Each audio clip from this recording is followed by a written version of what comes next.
வணக்கம் அன்பு நேயர்களே, உங்கள் அனைவரையும் ஆயுத எழுத்து நிகழ்ச்சிக்கு அன்போடு வரவேற்கின்றோம். தமிழக மீனவர்களுக்கான ஒரு பிரச்சனையானது தொடர்ந்து கொண்டே இருக்கிறது. தமிழக மீனவர்கள் மீதான தாக்குதல், தமிழக மீனவர்கள் கைது என்பது அன்றாடம் செய்தித்தாள்கள்ல நம்ம படிக்கக்கூடிய செய்தியாகவே இருக்கிறது. ஆட்சி மாறினாலும் காட்சி மாறவில்லையா என்ற கேள்விகள் எழுந்திருக்க, கைதுகள் அவங்க அவ்வப்போது ரிலீஸ் ஆவது, ஆனாலும் கூட பறிமுதல் செய்யப்பட்ட படகுகள் வெளிவராதது, இந்த துயரங்கள் தொடர்ந்து கொண்டே இருக்கிறது. இதற்கான நிரந்தர தீர்வு என்ன? தமிழக முதலமைச்சர் ஒரு முறை அல்ல பல முறை இந்திய பிரதமருக்கு கடிதம் எழுதியிருக்கிறார். அதில் அவர் தொடர்ந்து வலியுறுத்துவது கச்சத்தீவு மீட்பு. கச்சத்தீவு மீட்பு தான் தமிழக மீனவர்களுடைய பிரச்சனைக்கு நிரந்தர தீர்வா? கச்சத்தீவு மீட்புல இந்த அரசாங்கம் என்ன நிலைப்பாட்டை எடுக்க இருக்கிறது? சென்ற அரசாங்கத்துடைய நிலை என்ன என்பது எல்லாருக்கும் தெரிஞ்ச விஷயம். கச்சத்தீவு இலங்கைக்கு சொந்தமான ஒரு தீவு என்று சென்ற யுபிஏ அரசாங்கம் உச்சநீதிமன்றத்தில் ஒரு நிலைப்பாட்டை எடுத்தது. அதே நிலைப்பாட்டை பாரதிய ஜனதா அரசாங்கமும் எடுக்க இருக்கிறதா, அல்ல கச்சத்தீவு மீட்பில் இறங்க இருக்கிறதா? கச்சத்தீவு மீட்பு இதற்கான தீர்வா? இதற்கான தீர்வை எப்படி அணுகுவது? இதையெல்லாம் தான் ஆயுத எழுத்து நிகழ்ச்சியில் விரிவாக நாம் அலச இருக்கின்றோம். இது சார்ந்த பின்னணி தகவல்களை எமது சிறப்பு செய்தியாளர் சலீம் முதலில் வழங்குகிறார். இந்தியாவின் ஒரு பகுதியை வேறொரு நாட்டிற்கு தாரை வார்த்து கொடுக்க வேண்டும் என்றால் அரசே முடிவு செஞ்சிருந்தாலும் சும்மா கொடுத்து விட முடியாது. அதுக்குன்னு ஒரு சில ப்ரொசீஜர்ஸ் எல்லாம் இருக்கு. ஒருவேளை அரசு அந்த மாதிரி முடிவு பண்ணாங்க, மத்திய அரசு, அப்படின்னா அந்த முடிவை நாடாளுமன்ற இரு அவைகளிலும் வைத்து ஒப்புதல் பெற வேண்டும். இந்திய அரசியல் சாசனத்தில் திருத்தம் கொண்டு வர வேண்டும். ஜனாதிபதி கையெழுத்திட வேண்டும். இதுதான் ப்ராசஸ். இந்த எந்த ப்ராசஸுமே இல்லாம 1974 மற்றும் 76களில் இந்தியாவும் இலங்கையும் ஒப்பந்தம் போட்டுக்கொண்டு இந்திய அரசு கச்சத்தீவை இலங்கைக்கு கொடுத்து விட்டது. எப்படி இந்த மாதிரி கொடுக்கலாம் அப்படின்னு சொல்லி தமிழக அரசு சார்பாகவும் சுப்ரீம் கோர்ட்ல கேஸ் போடப்பட்டிருக்கு. மத்திய அரசு என்ன விளக்கம் கொடுக்கறாங்கன்னா, இந்தியாவின் ஒரு பகுதியை கொடுத்தாதானே இப்படி ஒரு பெரிய ப்ராசஸ் ஃபாலோ பண்ணும். கச்சத்தீவு இந்தியாவோடதே கிடையாது. இது ஒரு சர்ச்சைக்குரிய நிலம். இந்தியாவும் இலங்கையும் இரண்டு பேருமே உரிமை கொண்டாடக்கூடிய ஒரு தீவு அது. அதனாலதான் ஒப்பந்தம் போட்டு அது இந்தியாவுக்கு சொந்தமான தீவு இல்லைங்கிறதுனால நாங்க இலங்கைக்கு கொடுத்துட்டோம் அப்படின்னு சொன்னது பல மாநிலங்கள்ல இருந்து ஆச்சரியத்திற்கும் கண்டனத்திற்கும் உள்ளானது. இதற்கு என்ன காரணம் அப்படின்னா, இந்தியாவின் சுதந்திரத்திற்கு முன்பு கச்சத்தீவு ராமநாதபுரம் மன்னரின் ஆட்சிக்கு கீழ்தான் இருந்தது. கச்சத்தீவுல ஒரு ஃபேமஸ் சர்ச் இருக்கு. இந்தியாவில இருந்து கூட வருஷத்துக்கு ஒரு முறை அங்க போயிட்டு வராங்க. அந்த சர்ச்சை கட்டினதே நம்ம தமிழாளு தான். இப்படி இருக்க நிலைமையில கச்சத்தீவு இந்தியாவுடையது அல்ல அப்படின்னு சொல்லி எப்படி மத்திய அரசு சொல்லலாம் அப்படின்னு சொல்லி கண்டன குரல்கள் இந்த நேரத்துல எழுந்திருக்கு. இது மட்டும் இல்ல, கச்சத்தீவை மீட்டு கொண்டு வர வேண்டும். ஒன்று, ராமேஸ்வரம் மீனவர்கள்லாம் என்ன சொல்றாங்க, முக்கியமா அந்த பெல்ட்ல இருக்க மீனவர்கள்லாம் என்ன சொல்றாங்க அப்படின்னா, இதற்கு மீனவர் பிரச்சனைக்கு நிரந்தர தீர்வாக எது அமையும் என்றால், இந்திய மீனவர்களை எல்லையெல்லாம் சொல்லாம ஒரு 90 நாட்கள் ஃப்ரீயா மீன் பிடிக்க விட்டுறணும். எல்லையை தாண்டி போய் நாங்க மீன் பிடிச்சிட்டு வந்துருவோம்.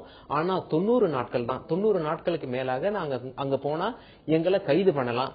இந்த மாதிரி ஒரு ஒப்பந்தம் கொண்டு வந்தால்தான், எங்களை சுதந்திரமாக மீன் பிடிக்க விட்டால்தான் இதற்கு நிரந்தர தீர்வு. இங்கேயும் மீன் இல்ல, கச்சத்தீவு பக்கத்துலயும் மீன் இல்லைன்னு தான் நாங்க இன்னும் எல்லையை கடந்து உள்ளே செல்கிறோம். அப்பொழுது எங்களை கைது பண்ணி கூட்டிட்டு போடுறாங்க. கச்சத்தீவு பக்கத்துல போகும்போதே மீன் இல்லாத காரணத்தினால் தான் நாங்கள் அங்கு போகின்றோம். அதனால ஒரு ஒப்பந்தம் போட்டு 90 நாட்கள் எங்களை ஃப்ரீயா மீன் பிடிக்க விடணும். எல்லைகள்லாம் இருக்கக்கூடாது. இதுதான் இதற்கு நிரந்தர தீர்வு அப்படின்னு சொல்லிட்டு மீனவர்கள்லாம் சொல்றாங்க.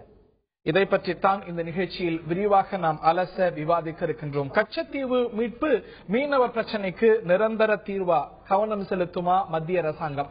பாஜக அரசாங்கத்துடைய நிலைப்பாடு என்ன? இதைத்தான் இந்த நிகழ்ச்சியில் நாம் அலச இருக்கின்றோம். இந்த நிகழ்ச்சியில் நம்முடைய பங்கேற்பதற்காக அதிமுகவுடைய தோழமை கட்சியான இந்திய குடியரசுக் கட்சியுடைய சட்டமன்ற உறுப்பினர் திரு சேகு தமிழரசன் அவர்கள் இணைகிறார். அவரை நிகழ்ச்சிக்கு வரவேற்கின்றோம். காங்கிரஸ் மூத்த பிரமுகர் திரு கோபன் அவர்கள் நிகழ்ச்சியில் இணைகிறார். அவரை நிகழ்ச்சிக்கு வரவேற்கின்றோம். அது மட்டுமல்லாது தொலைபேசி வாயிலாக பாஜகவுடைய மாநில பொதுச் செயலாளர் வானதி ஸ்ரீனிவாசன் அவர்களும் நம்முடைய இந்த நிகழ்ச்சியில் இணைந்திருக்கிறார்.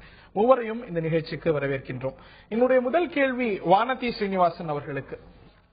தமிழக முதலமைச்சர் ஒரு முறை அல்ல, இந்திய பிரதமர் நரேந்திர மோடி பொறுப்பேற்ற பிறகு இந்த ஒரு பிரச்சனை எழும்போதெல்லாம் கச்சத்தீவு மீட்புத்தான் இதற்கான நிரந்தர தீர்வு என்று வலியுறுத்தி இருக்கிறார். இதில் பாஜக அரசாங்கத்துடைய நிலைப்பாடு என்ன? வணக்கம் ஹரி. வணக்கம். அதாவது இந்த கச்சத்தீவு விஷயத்தை பொறுத்த வரைக்கும் ஏற்கனவே நடந்த விஷயங்கள் இதெல்லாம் தமிழக மக்களுக்கு நன்றாக தெரியும். 74, 76வது ஒப்பந்தம், அதுல இருக்கக்கூடிய பாரம்பரிய மீன்பிடி உரிமைகள். அப்புறம் ரொம்ப லேட்டஸ்டா என்னன்னு கேட்டீங்கன்னா, இப்ப இருக்கிற டெவலப்மெண்ட் உச்சநீதிமன்றத்தில் அந்த வழக்கு இப்ப நிலுவையில் இருக்கு. மத்திய அரசாங்கம் தன்னுடைய நிலைப்பாடாக கச்சத்தீவு அப்படிங்கிற ஒப்பந்தத்தை ரத்து செய்ய முடியாது அப்படிங்கறத முன்னாள் யூபிஏ அரசாங்கம் மிக தெளிவாக அபிடவிட் தாக்கல் பண்ணிருக்காங்க இந்த வழக்குல. அதற்கும் அப்போதுதான் எதிர்ப்பு குரல்கள் எழுந்திருக்கிறது. இப்போது இருக்கின்ற சூழ்நிலையில் கச்சத்தீவு மீட்கப்பட வேண்டும் என்று தமிழக பாரதிய ஜனதா கட்சியினுடைய தேர்தல் அறிக்கையில் நாங்கள் குறிப்பிட்டிருக்கிறோம். மத்தியிலே தேர்தல் அறிக்கை இந்த முறை பாராளுமன்ற தேர்தலுக்காக வழங்கப்பட்ட போது இதை பற்றி தெளிவான எந்த குறிப்பும் இல்லை. ஆனாலும் கூட தமிழகத்தினுடைய இந்த கோரிக்கையான கச்சத்தீவு மீட்கப்பட வேண்டும் என்கின்ற கோரிக்கை, அது மட்டுமல்ல, இந்த பிரச்சனைக்கு, குறிப்பாக நம்முடைய மீனவர்களுடைய பிரச்சனைக்கு நிரந்தரமான ஒரு தீர்வை ஏற்படுத்த வேண்டும் என்பதில் நம்முடைய பிரதமர் உறுதியாக இருக்கிறார். அது கன்னியாகுமரியில் அவருடைய தேர்தல் பிரச்சார கூட்டத்திலும் சரி, இங்கு மீனவர்களுடைய மாநாட்டிலே வந்திருக்கக்கூடிய இப்போது வெளியுறவுத்துறை அமைச்சராக இருக்கின்ற திருமதி சுஷ்மா ஸ்வராஜ் அவர்களும் இந்த விஷயத்தை பற்றி தெளிவாக குறிப்பிட்டிருக்கிறார்கள். ஆக இதற்கான நிரந்தரமான தீர்வை குறிப்பிட்டிருக்காங்க. கச்சத்தீவை மீட்போம், கச்சத்தீவை மீட்பதுதான் பாஜகவுடைய நிலைப்பாடு என்று எந்த இடத்தில் யாரால் குறிப்பிடப்பட்டது? அதாவது இந்த கச்சத்தீவு விஷயம் அப்படிங்கிறது தமிழக பாஜக தேர்தல் அறிக்கையில் குறிப்பிட்டு எங்களுடைய தலைவர்கள் பேசிக் கொண்டிருக்கிறார்கள். தலைவர்கள் பேசினாங்க, உங்க மத்திய அறிக்கையில இல்லன்னு நீங்களே சொல்லிருக்கீங்க. சுஷ்மா ஸ்வராஜ் சொல்லல, பாரத பிரதமர் சொல்லல என்னும் பொழுது உங்க ஆட்சியுடைய நிலைப்பாடு அதுதானா? இந்த தமிழக முதலமைச்சர் ஒரு முறை இல்ல பல முறை எழுதிய பிறகும் கூட இதுல இந்திய அரசு என்ன நிலைப்பாடு எடுக்குது அப்படின்னு தெளிவுபடுத்தலையே.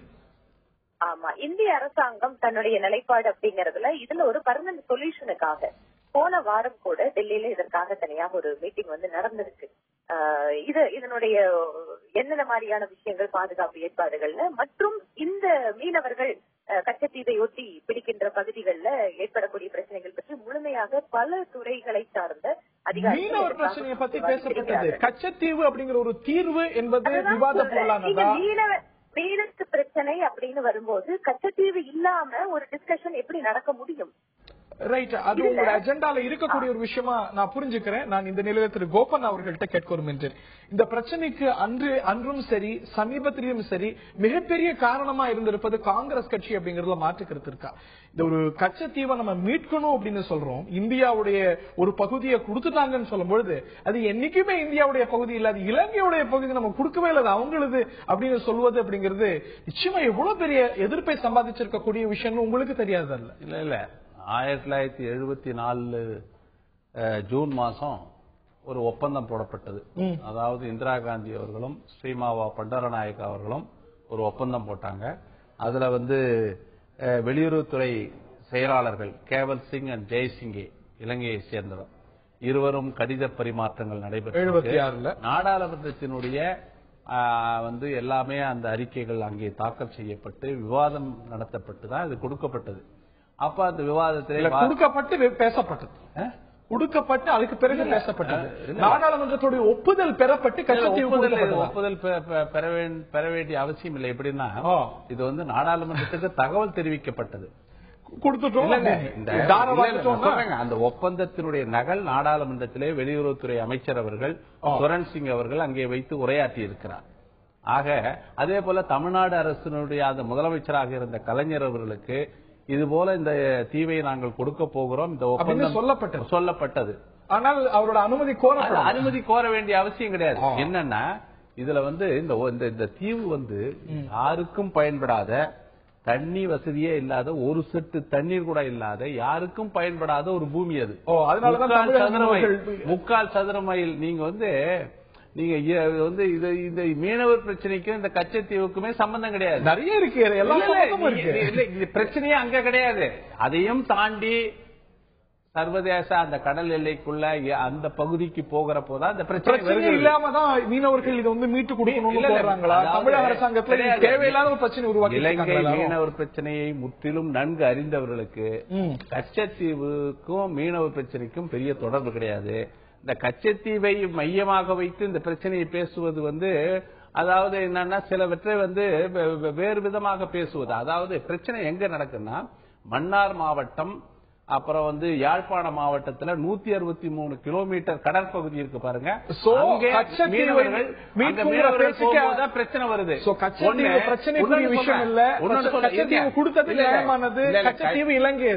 கச்சத்தீவு அது வந்து டிஸ்பியூட்டட் சைட். அதாவது சுதந்திரத்துக்கு முன்பு பிரிட்டிஷ் ஆட்சி காலத்திலிருந்து நாமும் உரிமை கோரி இருக்கிறோம், அவர்களும் உரிமை கோரினார்கள். இந்த பிரச்சனையை பேச்சுவார்த்தையின் மூலம் தீர்ப்பதா என்ற நிலையில அவர்கள் சர்வதேச நீதிமன்றத்துக்கு கொஞ்சம் ஒருங்க நான் பேசுறேன், சர்வதேச நீதிமன்றத்துக்கு கொண்டு செல்வதாக இலங்கை அரசு முயற்சித்தது. அப்ப அண்டை நாடான ஒரு நாட்டோட இந்த பிரச்சனையை சர்வதேச நீதிமன்றத்துக்கு கொண்டு செல்லக்கூடாது. ஏற்கனவே ரேன் ஆஃப் கட்ச் பகுதியிலே நாம் வந்து ஒரு பிரச்சனையை சர்வதேச நீதிமன்றத்துக்கு கொண்டு சென்ற போது நமக்கு பாதகமான தீர்ப்பு வந்து அந்த தீர்ப்பின் அடிப்படையில் அந்த பகுதியை நாம் பாகிஸ்தானுக்கு கொடுத்தோம். ஆக இந்த பிரச்சனையை கொண்டு செல்ல வேண்டாம், நமக்குள் பேசி தீர்த்துக் கொள்ளலாம். ஏன்னா 1971 வங்கதேச போரின் போது இலங்கை நடந்து கொண்ட விதம் பாகிஸ்தானுக்கு ஆதரவாக அங்கே இருந்த விமானங்களுக்கெல்லாம் எரிபொருள் நிரப்புவதற்கு விமானங்கள் பயன்படுத்தப்பட்டது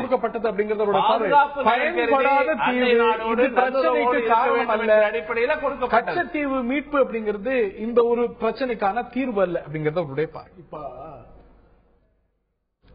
இந்த கச்சத்தீவு 1974 அன்றைய பிரதமர் திருமதி இந்திரா காந்தி அவர்களால் தாரை வார்த்து கொடுப்பதற்கு முன்பாகவே ஒரு வழக்கு, அது மேற்கு வங்கத்துக்கும் கிழக்கு பாகிஸ்தானுக்கு இடையிலான பெருவாரி. இந்த வழக்குல உச்ச நீதிமன்றம் மிக தெளிவா தீர்ப்பளிச்சிருக்கு. நீங்க பாராளுமன்றத்தில் தீர்மானம் நிறைவேற்றாமல் 3/2 பங்கு தீர்மானம் ஆதரவோடு நிறைவேற்றாமல் இந்தியாவுடைய எந்த பகுதியும் எந்த நாட்டுக்கும் விட்டு தர முடியாதுன்னு உச்ச நீதிமன்ற தீர்ப்புக்கு எதிரானது. இல்ல அது வந்து அதாவது இந்தியாவினுடைய ஒரு பகுதி இலங்கையுடைய பகுதி மேற்கு வங்கத்துக்கு ஒரு நியாயம், தமிழ்நாட்டுக்கு ஒரு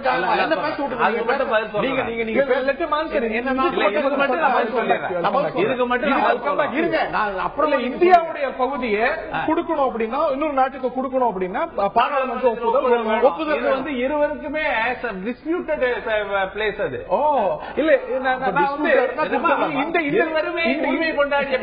திரு கோபால், இதுக்கு மட்டும் ஆன்சர் பண்ணுங்க. இந்தியாவுக்கு இந்த தீவு சொந்தமானது அப்படிங்கிறதுக்கு 21க்கு மேற்பட்ட காரணங்களை நான் கொடுக்கிறேன். இந்த தீவு இலங்கைக்கு சொந்தமானது அப்படின்னு எனக்கு ஒரு விளக்கம் இல்லை. ஏன்னா அந்த நிலைப்பாட்டை உங்க அரசாங்கம், யூபி அரசாங்கம் சுப்ரீம் கோர்ட்ல ஒரு எக்ஸாம்பிள் கொடுங்க. இந்த தீவு வந்து நாம் உரிமை கொண்டாடுவதற்கு நிறைய ஆவணங்களை இந்திய அரசு தயாரித்து கொடுத்தது. அதே போல தமிழ்நாடு அரசிலிருந்து கேட்டு வாங்கி கொடுத்திருக்கிறோம். அங்க அவங்க பிரிட்டன்ல வாங்கி இருக்கிறோம், பல இடங்கள்ல மும்பையில இருக்கிற ஆர்கிவ்ஸ் எல்லாம் வாங்கி கொடுத்தோம். அதே போல அவர்களும் நிறைய ஆவணங்களை கொண்டு வந்து கொடுத்தார்கள். நிறைய ஆவணங்களும் கொடுக்கலாம், பிரச்சனை அதான் இப்படித்தான் நீங்க பேசிட்டு இருக்கலாமே தவிர, அதாவது மிக தெளிவாக கட்டுப்பாடு ஆலயம் இருக்கு. இல்ல யாழ் மறை மாவட்டத்தில் வருதுங்கிறத தவிர இலங்கை தரப்புல வந்து இதுக்கு அவங்களுடைய தீவுன்னு சொல்றது இல்ல. அவர்களும் அதே NK பழனிசாமி அவர்கள் இந்திய கம்யூனிஸ்ட் கட்சி உறுப்பினர் 1974 ஆகஸ்ட் 21 இதே தமிழ்நாடு சட்டமன்றத்தில் வந்து மிக விரிவாக பேசியிருக்கிறார். ஆக இரு பக்கமும் இதற்கு ஆதாரங்கள் கொடுக்கப்பட்டன. எல்லாவற்றையும் ஆய்வு செய்து இந்தியாவினுடைய பாதுகாப்பு நலன் கருதி இதை கொடுத்திருக்கோம். இன்னைக்கு இது அல்ல பிரச்சனை. பிரச்சனையை தீர்ப்பதற்கு 2 மீனவர்களும் சந்தித்து பேசி இந்தியாவினுடைய பாதுகாப்பு கருதி கொடுத்துட்டோம். அது என்ன நியாயம்? இந்தியாவினுடைய பாதுகாப்பு கருதி சீனத்துக்கு ஒரு பகுதியை தர முடியுமா? இந்தியாவுடைய பாதுகாப்பு கருதி பாகிஸ்தானுக்கு ஒரு பகுதியை தர முடியுமா? டிஸ்பியூட்டட் தான். இந்தியாவுடைய பாதுகாப்பு கருதி இது யாருக்கு சொந்தமானது? திருநெல்வேலி டிஸ்ட்ரிக்ட் ஹிஸ்டரி என்கிற நூல்ல மிக தெளிவா இது ராமநாதபுரம் சேதுபதிக்கு, அந்த மன்னருக்கு, குறுநில மன்னராக இருந்தவருக்கு, அவருக்கு சொந்தமான முழுக்க அவருக்கு சொந்தமான ஒரு தீவு. அங்க புனித அந்தோனியார் கோயில் கட்டப்பட்டிருக்கிறது. அங்க போய் ஸ்ரீகுப்பன் படையாச்சிங்கிறவர் தான் அதை கட்டியிருக்காரு. இதெல்லாம் மிக தெளிவா வரலாற்று ஆவணங்களோடு சமர்ப்பிக்கப்பட்டிருக்கு. 74 ஒரு ஒப்பந்தம் போட்டீங்கன்னா 76 அப்புறம் என்னத்துக்கு இன்னொரு ஒப்பந்தம் போட்டீங்க? 2 ஆண்டு காலம் கழிச்சு எதுக்கு அப்புறம் இன்னொரு ஒப்பந்தம் போட்டீங்க? இல்ல, நீங்கள் உங்களுடைய வெளியுறவுத்துறை அமைச்சர் அந்த நாடாளுமன்ற அவையில குறிப்பிட்டதை போல இது தமிழ்நாடு முதலமைச்சரிடம் கலந்தாலோசித்து கொடுக்கப்பட்டதுன்னு சொல்ல இருக்காரு. ஆனா தமிழ்நாடு சட்டப்பேரவையில அன்றைய முதலமைச்சர் கருணாநிதி என்ன சொல்றாரு, பத்திரிகைகளை பார்த்துதான் இதை தெரிஞ்சுக்கிட்டேன், பத்திரிகைகளை பார்த்துதான். இல்ல கேவல் சிங் என்னோட பேசினார்னு சொல்லியிருக்காரு. அது எப்ப சொல்றாரு, அனுமதி கோரல, பேசினேன் அப்படின்னு தான் சட்டப்பேரவையில பதிவு செய்யப்பட்ட குறிப்பு. இதை நானும் பத்திரிகைகளில் படித்து தெரிந்து கொண்டேன் அப்படின்னு சொல்றாரு. சட்டசபை விவாதத்துல தமிழ்நாட்டுக்கு கூட நீங்க கலந்தாலோசிக்காம சொன்னீங்களா, இல்ல திமுக தலைவர் கருணாநிதி சொன்னது பொய்யா? இல்ல அவர்கள் யார் மேலும் பல கேள்விகள் எழுந்திருக்கிறது. இன்னைக்கு கைது செய்யப்படக்கூடிய மீனவர்கள், கைதாகக்கூடிய மீனவர்கள் கச்சத்தீவை ஒட்டித்தான் கைதாகிறார்களா, இல்ல இன்னும் அதை தாண்டி பல கிலோமீட்டர் தாண்டி கைதாகிறார்களா என்னும் பொழுது கச்சத்தீவு மீட்பு என்பது இன்றைய மீனவர் பிரச்சனைக்கு தீர்வா என்ற கேள்வியும் எழுந்திருக்கிறது. சென்ற அரசாங்கம் இந்தியாவுடையதே அல்ல கச்சத்தீவு, இது ஒரு டிஸ்பியூட்டட் சைட்டாக இருந்தது, ஸ்ரீலங்காவுடையது, மீட்கும் பேச்சுக்கே இடமில்லை என்று சென்ற காங்கிரஸ் அரசாங்கம் நிலைப்பாட்டை எடுத்தது. அதே நிலைப்பாடு தான் வந்திருக்கக்கூடிய பாஜக அரசாங்கத்துக்குமா, அல்ல பிஜேபி அரசாங்கம் கச்சத்தீவு மீட்பு நடவடிக்கையை துரிதப்படுத்துமா, கச்சத்தீவு மீட்பை தன்னுடைய நிலைப்பாடாக கொள்ளுமா? இந்த கேள்விகள் எல்லாம் எழுந்திருக்க இதைத்தான் இந்த நிகழ்ச்சியில் விரிவாக நாம் அலசி வருகின்றோம். தமிழக தரப்புல, இந்திய தரப்புல பல்வேறு பார்வைகள் இருக்க, இலங்கை இதை எப்படி பார்க்கிறது, இலங்கை தமிழர்கள் எப்படி பார்க்கிறார்கள் அப்படிங்கிற கேள்வியும் நமக்கு எழுந்திருக்கிறது. இந்த நிலையில் இலங்கையை சேர்ந்த நாடாளுமன்ற உறுப்பினர் திரு ஸ்ரீதரன் அவர்களும் தொலைபேசி வாயிலாக நம்மிடையே இணைந்திருக்கிறார். இலங்கை தமிழர்கள் இந்த கச்சத்தீவு விவகாரத்தை எப்படி பார்க்கிறாங்கன்னு பார்க்கணும். இப்போ ஒரு பத்திரிகை செய்தி வந்தது, எம்பி சிவாஜி லிங்கம், ஸ்ரீலங்கா எம்பி சிவாஜி லிங்கம் கச்சத்தீவை இந்தியாவுக்கு கொடுத்து விடலாமே அப்படிங்கிற ஒரு நிலைப்பாட்டை சொல்லி இருப்பதாக பத்திரிகை செய்தி வந்தது. நீங்களும் அதே பார்வையை ஏற்கிறீர்களா திரு ஸ்ரீதரன்? கச்சத்தீவு தொடர்பாக தமிழ் மக்கள், குறிப்பாக ஈழத் தமிழர்கள் பெரிய எண்ணங்களை கொண்டிருக்கவில்லை. ஏனென்றால் அவர்கள் இன்று இந்தியாவிலே இருந்து வருகின்ற தமிழ்நாட்டு சகோதரர்களுடைய ரோலர்கள் தங்களுடைய வலைகளை, தங்களுடைய தொழில்களை அவர்கள் பாதிக்க செய்வதாக அவர்கள் கூடுதலாக கருதுகின்றார்கள்.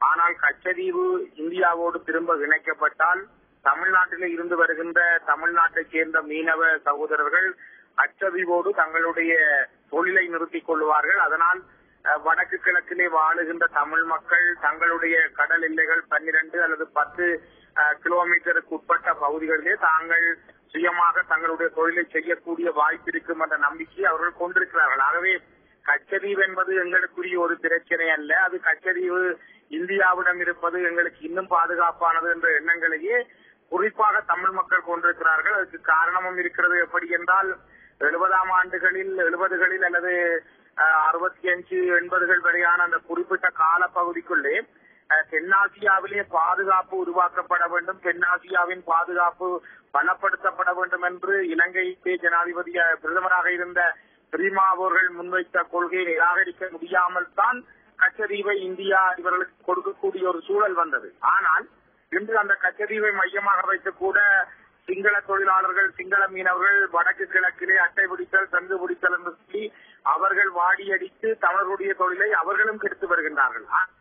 இது ஈழத்தமிழர்களை பொறுத்தவரை கச்சத்தீவு அவர்களுக்கு ஒரு வேண்டிய பொருள் அல்ல. அங்கே அவர்கள் வீடு கட்டப் போவதும் இல்லை, அல்லது வாழ்க்கை நடத்தப் போவதும் இல்லை, அல்லது அவர்கள் கச்சத்தீவில் தான் தன்னுடைய உங்களுக்கு எந்த கருத்து வேறுபாடும் இல்லை, சந்தோஷப்படுவார்கள். இன்னும் ஒன்றுகளை நாங்கள் குறிப்பாக கருத வேண்டும். சீனா நாட்டை சேர்ந்தவர்கள் கூட கச்சத்தீவின் மீது கண் வைத்திருக்கிற இந்த சூழலில் தமிழ்நாட்டிடம் கச்சத்தீவு செல்வதே மேலானது என்று தமிழர்கள் கருதுகின்றார்கள். கச்சத்தீவை இந்தியாவிடம் கொடுப்பதில் எந்த ஒரு தயக்கமும் உங்களுக்கு இருக்காதுன்னு நீங்க சொல்றீங்க. ஆனால் சில பத்திரிகை செய்திகள் வந்திருக்கிறது, சிவாஜி லிங்கம், ஒரு எம்பி சிவாஜி லிங்கம் கொடுக்கலாம் அப்படின்னு சொல்ல, இது எங்களுடைய நிலைப்பாடு அல்ல அப்படின்னு தமிழ் தேசிய கூட்டமைப்புடைய தலைவர் சம்பந்தன் சொல்லியிருப்பதாக செய்திகள் வந்திருக்கிறது. எப்படி புரிஞ்சுக்க வெவ்வேறு கருத்துக்கள் வருகிறது? தமிழ் மக்களுடைய கருத்துக்களை ஒரு பாராளுமன்ற உறுப்பினர் சிவாஜிலிங்கம் அவர்கள், ஒரு முன்னாள் பாராளுமன்ற உறுப்பினர், இப்பொழுது அவர் வடக்கு மாகாண சபையினுடைய ஒரு கௌரவ உறுப்பினர், அவர் கட்சியில இந்த முடிவு எடுக்கப்பட்டு கட்சி ரீதியாக இது அறிவிக்கப்பட்ட விடயமல்ல. ஆகவே அவர் தன்னுடைய எண்ணங்களை, மக்களுடைய கருத்துக்களை அவர் சொல்லி இருக்கின்றார். ஆனால் சம்பந்தன் ஐயா அவர்கள் எங்களுடைய கட்சியினுடைய தலைவர், அது கட்சி ரீதியாக, ராஜதந்திர ரீதியாக அவர் எந்த கருத்துக்களையும் இப்பொழுது சொல்ல வேண்டிய அவசியம் இல்லை. ஏனென்றால் தமிழ் மக்கள் மீது புரியப்பட்ட மனித குலத்துக்கு எதிரான குற்றங்கள், இன அழிப்புக்கு எதிரான குற்றங்கள் இன்று விசாரணைகளுக்கு உட்படுத்தப்படுகின்ற அந்த சூழல் வருகிற பொழுது தமிழ் மக்களுக்கு வடக்கு கிழக்கிலே ஒரு சமஸ்தி அடிப்படையில் ஒரு தீர்வு கிடைக்க வேண்டும் என்ற நிலையிலே நாங்கள் போராடுகிற பொழுது நாங்கள் கச்சரிப்பு பிரச்சனையை பெருசாக்கி அந்த இடத்துக்கு நாங்கள் கருத்துக்களை சொல்லிக் கொண்டிருப்பதில் எந்த நியாயங்களும் இருப்பதாக அவர் உணர்ந்திருப்பார். அந்த வகையிலே அவருடைய பதில் நியாயமானது.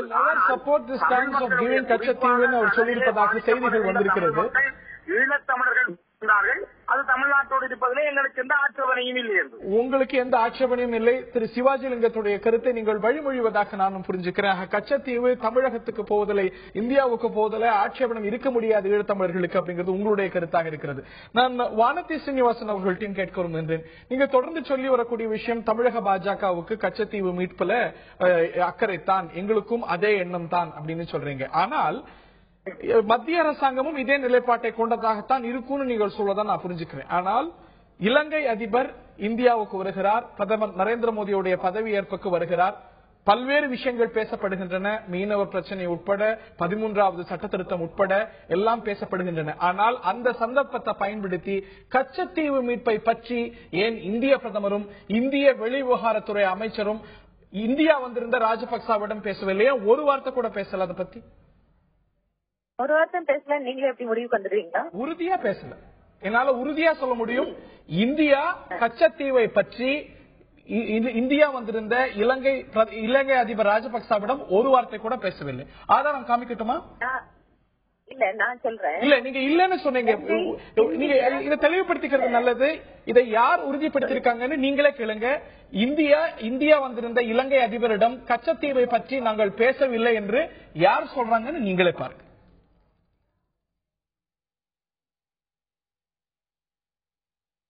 We also raised the issue of 13th Amendment. We didn't raise the issue specifically of Kachati, but we raised the issue of 13th Amendment. We also raised the issue of 13th Amendment. We didn't raise the issue specifically of Kachati, but we raised the issue of 13th Amendment. We also raised the issue of 13th Amendment. We didn't raise the issue specifically of Kachati, but we raised the issue of 13th Amendment. இந்திய வெளிவிவகாரத்துறை அமைச்சர் சுஷ்மா ஸ்வராஜ் இதைத்தான் உறுதி செய்திருக்கிறார். நாங்கள் கச்சத்தீவை பற்றி இலங்கை அதிபரிடம் பேசவில்லை, மற்ற விஷயங்கள் எல்லாம் பேசணும் அப்படிங்கிறாங்க.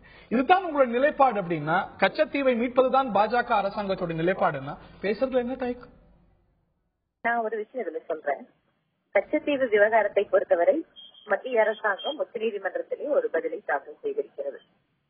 இப்போது மத்திய அரசின் முன்னில் இருக்கிற சிக்கல், ஒரு அரசாங்கம் ஒரு நிலைப்பாட்டை எடுத்து நீதிமன்றத்திலே ஒரு பதிலை தாக்கல் செய்த பின் அதை வாபஸ் பெற்று மீண்டும் ஒரு முறை தன்னுடைய நிலைப்பாட்டை தெரிவிப்பதற்கான ஒரு அவகாசம் வழங்கப்பட வேண்டும்.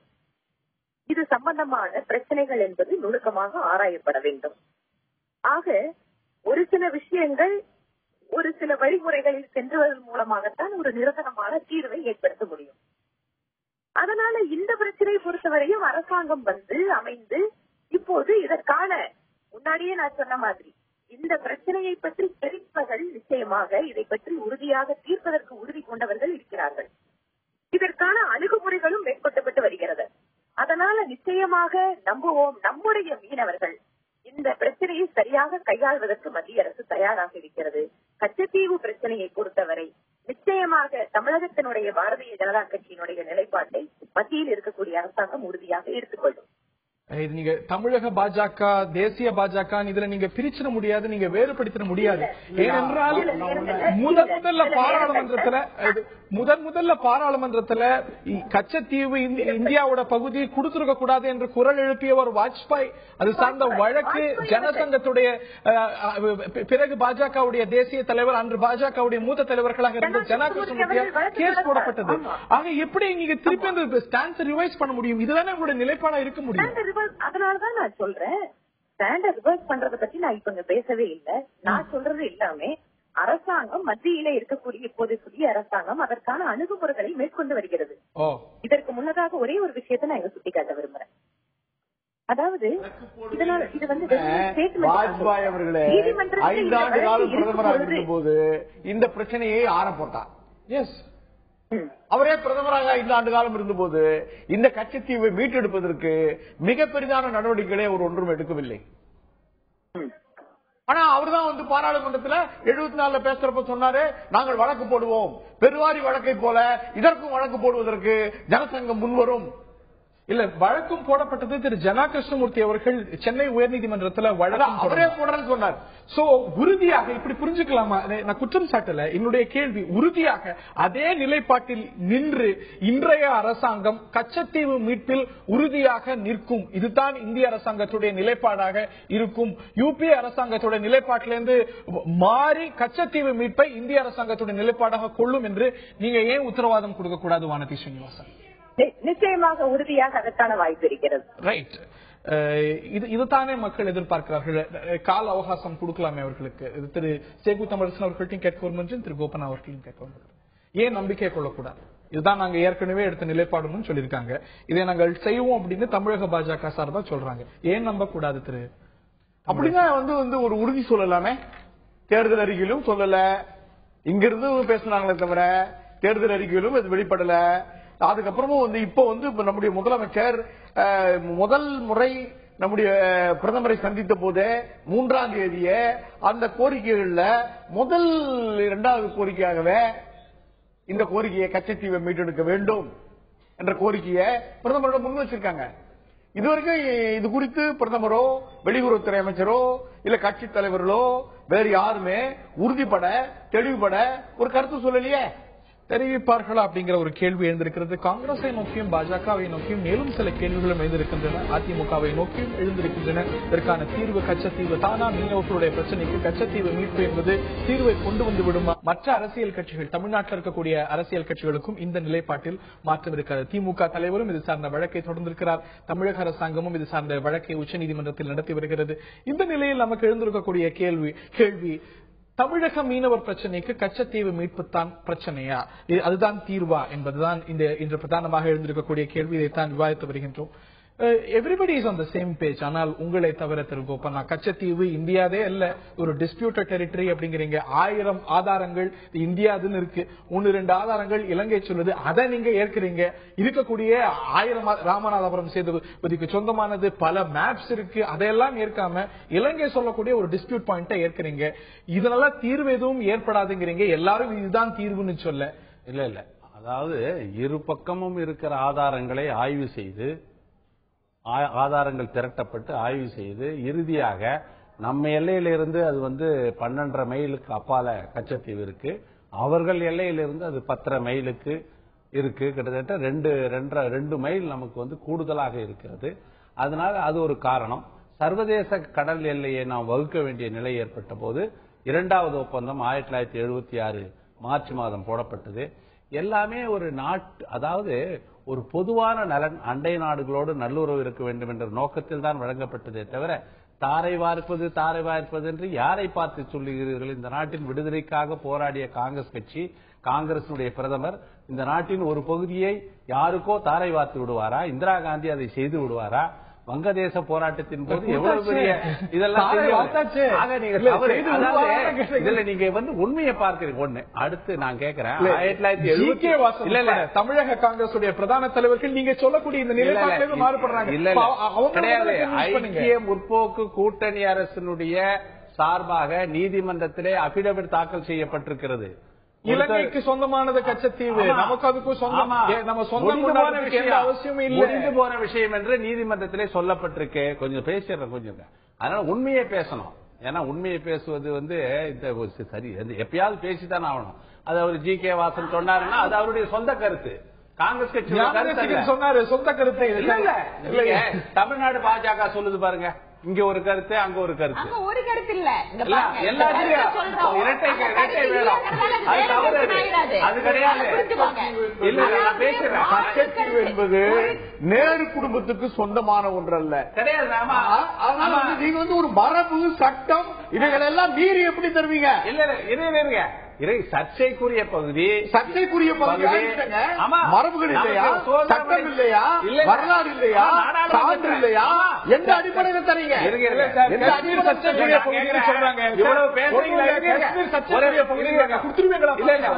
ஒரு பதில் சொல்றேன். 1976 அது இறுதியாக முடிவு செய்யறோம். அதுக்கப்புறம் 77 இதே எம்ஜிஆர் எங்களோட கூட்டணி வைத்தார். 80 திமுக கூட்டணி, 84 மறுபடியும் எல்லா கூட்டணியும், 91 இதே ஜெயலலிதா எங்களோட கூட்டணி. என்றைக்காவது கச்சத்தீவு பிரச்சனை எழுப்பப்பட்டிருக்கா?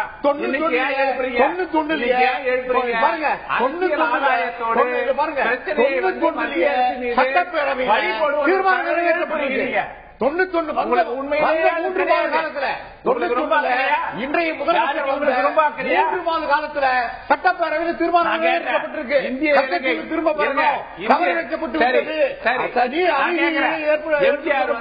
இலங்கை ஒப்பந்தத்தை, ராஜீவ்காந்தி ஒப்பந்தத்தை ஆதரித்தாரே, அப்போது முன்னிபந்தனை விதித்தாரா? அதிமுக முன்னிபந்தனை விதித்ததா? என்னங்க இப்ப இது முன்னிபந்தனை நடவடிக்கை நியாயமாகி விடுமா? பின்னால பேசுறீங்க. ஏன்னா உங்களுக்கு அரசியல் வேணும். நீங்க அப்ப அரசியலை தீர்க்க கூடாது, மீனவ பிரச்சனை தீர்க்க கூடாது. இரு நாட்டு மீனவர்களும் அங்கே தமிழ் மீனவர்கள், நான் சொல்றேங்க 2 லட்சம் தமிழ் மீனவர்கள் அங்கே இருக்காங்க. யாழ்ப்பாணம் மன்னார் மாவட்டத்துல 2 லட்சம் தமிழ் மீனவர்கள், நம்ம நாட்டிலேயும் தமிழ் மீனவர்கள் நாடாளுமன்ற கச்சத்தீவை கொடுப்பதில் எங்களுக்கு எந்த பிரச்சனையும் இருக்கக்கூடாது. 2 நீங்கள் பேச்சையெல்லாம் நமக்கு பொருட்படுத்தவே கூடாது. விடுங்க, ஸ்ரீதர் பேசட்டும். தமிழ் தேசிய கூட்டமைப்பு சம்பந்தம் என்ன சொல்லுகிறாரோ அதுதான் நமக்கு. அது அவர் சொல்லட்டும், அதை பத்தி எங்களுக்கு கவலை இல்ல. நான் சொல்றேன், இங்கே இருக்கிற மீனவர்கள் இருவரையும் சந்திக்க வைத்து பேச்சுவார்த்தை நடத்தி ஒரு உடன்பாடு ஏற்பட்டால் ஒழிய இந்த பிரச்சனை தீர்வதற்கு வாய்ப்பில்லை. கச்சத்தீவு என்பது பிரச்சனையை திசை திருப்புகிற முயற்சி, தீர்வுக்கு வழிகாணாத ஒரு முயற்சி கச்சத்தீவு. நான் வானதி அவர்கள்ட்ட கேட்கிறேன், அவர் உங்க மீதும் குற்றம் சாட்டினார். எங்களை சொல்றீங்க பாஜக என்ன செய்தது? ஆட்சிக்கு வந்ததே 91 வந்தது. இதை தாண்டி 1974 ஒப்பந்தம் போடப்பட்டது. அதற்கு பிறகு அன்றைய வெளியுறவுத்துறை அமைச்சர் ஸ்வரன் சிங், அதற்கு பிறகு ஜனதா ஆட்சி வந்தபோது வெளியுறவுத்துறை அமைச்சர் வாஜ்பாய் மீண்டும் 98-99 ஆட்சிக்கு வந்த போது இதை மீட்க என்ன செய்தார்? இன்னைக்கு உங்க அரசாங்கத்துடைய நிலைப்பாடு கச்சத்தீவு மீட்பு என்று வெளியுறவுத்துறை அமைச்சர் சொல்லல, பிரதமர் சொல்லல, வேற எந்த மத்திய அமைச்சரும் சொல்லல. அதாவது நீங்க இந்த 74-76 ஒப்பந்தம் அதற்கு பின்னால் அப்படிங்கும் போது கூட நிலைமை ரொம்ப ரொம்ப ரொம்ப ஒரு மாதிரி நல்ல முறையாக இரு நாட்டு மீனவர்களும், அதாவது குறிப்பா சொல்லணும் அப்படின்னு சொன்னா, இங்கு ராமேஸ்வரத்தில் இருக்கக்கூடிய மீனவர்கள் தங்களுடைய மீன்பிடி வலைகளை போட்டுவிட்டு இலங்கையிலே சென்று இரவு சினிமா பார்த்து விட்டு அடுத்த நாள் காலை மீன் எடுத்துட்டு வரக்கூடிய வரலாறு இந்த 2 நாட்டினுடைய மீனவர்களுக்கும் உண்டு. நிலைமை ரொம்ப சுமூகமாக இருந்த சூழ்நிலை என்பது மாறி, இந்த நிலைமை என்பது மாற ஆரம்பித்ததற்கு பின்னால்தான் நம்ம சர்வதேச கடல் எல்லை என்பதை பற்றி அதிகமாக நம்ம பேச ஆரம்பிச்சோம். எல்லை தாண்டி போகக்கூடிய மீனவர்கள் மீதான கடுமையான தாக்குதல், உயிரிழப்பு, இந்த மாதிரி பல்வேறு விஷயங்கள் கவனத்திற்கு வரத்தான் இதனுடைய பிரச்சனைக்கு எங்கு ஆணிவேர் இருக்கிறது, எதை நோக்கி நாம் நகர வேண்டும் அப்படிங்கறத பத்தி எல்லாம் தீவிரமான விஷயங்கள் இதுல அலசி ஆராயப்படுகிறது. குறிப்பாக தமிழகத்தினுடைய சட்டமன்றமும் சரி, இங்க இருக்கக்கூடிய அரசியல் கட்சிகள் அனைவரும் சரி. கச்சத்தீவு பொறுத்த வரைக்கும் இங்கு சகோதரர் சொன்னாரு அது இலங்கைக்கு ஆதாரம் இருக்குன்னு. நம்ம இப்ப உச்சநீதிமன்றத்துல போட்டிருக்கிற தமிழகத்தினுடைய வருவாய்த்துறை இப்ப இறஞ்சிருக்காங்க. நிறைய ஆதாரங்கள் இது ராமநாதபுரம் சமஸ்தானத்துக்கு சொந்தமான பகுதிங்கிறது நம்ம கிட்ட இருக்கு. இதற்கு முன்னாடியே சொன்ன மாதிரி பெருவாரி பகுதியில நம்ம அந்த நிலத்தை கொடுத்தப்போ உச்சநீதிமன்றத்தினுடைய கருத்தை கேட்டு பாராளுமன்றம் கொடுத்த விஷயங்கள் இது எல்லாமே இருக்கு. இப்ப இருக்கிற ஒரே சிக்கல் என்னன்னு கேட்டா, இதற்கு முன்னால் இருக்கக்கூடிய யூபி அரசாங்கம் தாக்கல் செய்திருக்கின்ற பதிலுரை என்பது மத்திய அரசாங்கத்தினுடைய பதிலுரை. அரசியல் கட்சிகள் மாறி இருக்கலாம். அந்த விஷயத்தில் என்ன முடிவு எடுக்க வேண்டும், எதை நோக்கி அதை எப்படி திரும்ப பெற்றுவிட்டு நம்முடைய நிலைப்பாட்டை மாற்றுவது, இந்த மாதிரி பல்வேறு சட்ட விஷயங்கள் இதுல இருக்கு. அது மட்டும்தான் பிரச்சனை, டெக்னிக்கலான பிரச்சனை தானே தவிர கொள்கை ரீதியா தேசிய அளவுல பாஜகவுக்கு, இந்திய பிரதமருக்கு கச்சத்தீவு மீட்பது தான் கொள்கை. நான் இன்னொன்னு சொல்றேன், இல்ல நான் இந்த நேரத்தில் இதை இன்னொன்னு சொல்ல விரும்புறேன். இந்த கச்சத்தீவை தாண்டி மீனவர்களுடைய பிரச்சனையினுடைய தீர்வுன்னு நகர ஆரம்பிக்கிறீங்களே, இந்த பிரச்சனைக்கான தீர்வு இன்னும் அதிகமா இருக்கு. ஆழ்கடல் மீன்பிடிப்பு பற்றி பேச வேண்டியிருக்கு. அதே மாதிரி நான் ஒரு விஷயம் உங்களை கேட்கிறேன், மீனவர்களுடைய பிரச்சனையை நிரந்தரமாக தீர்வுக்கு நாம கொண்டு வருவது முக்கியமா, இல்லது நீங்க சொல்லக்கூடிய இந்த கொள்கை விஷயத்தை மட்டும் பேசிட்டு விட்டுட்டு போறது முக்கியம். நிரந்தரமான தீர்வு அப்படின்னு வரும்போது பல்வேறு விஷயங்களை பற்றி நாம யோசிக்க வேண்டியது ஒரு சாதாரண விஷயமா பார்க்க முடியும். கச்சத்தீவு கிடைக்கும் போது இந்தியாவுடைய கடல் எல்லை நாட்டுக்கள் மேலுடைய டிஸ்டன்ஸ். நான் இன்னொன்னு சொல்லவா கச்சத்தீவனுடைய எல்லைகள் நம்ம நீ சொல்ற மாதிரி கச்சத்தீவை எடுத்துட்டா கூட நம்முடைய மீனவர்களுடைய வாழ்க்கை, அங்க கிடைக்கக்கூடிய மீன் வளம் அல்லது அவர்களுக்கு கொடுக்க வேண்டிய அடுத்த ஆழ்கடல் பயிற்சி, மீன்பிடி பயிற்சி, இந்த மாதிரி பல்வேறு விஷயங்கள் மீனவர் பிரச்சனைக்கு தீர்வா இருக்கு. அதைத்தான் நான் சொல்ல வரேன்.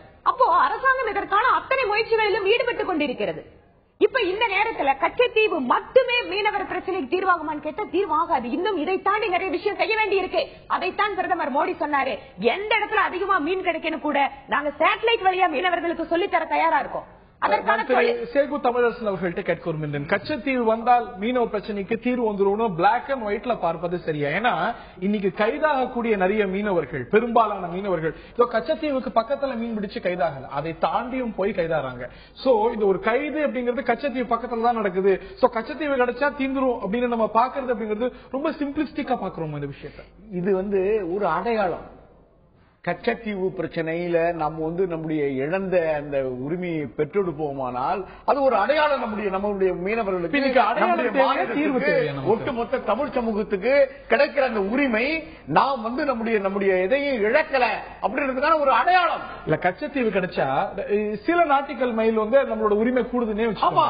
ஆனா இன்னைக்கு கைதாகக்கூடிய மீனவர்கள் அதுக்கு ரொம்ப பக்கத்துல கைதா இல்ல, ரொம்ப தூரத்துல இருக்கு, எங்க கைதா ரொம்ப தூரத்துல போய் கைதாறாங்க. சோ கச்சத்தீவை மீட்டெடுத்தா கைதுகள் நின்றுடும், பிரச்சனைகள் முடிஞ்சிடும்.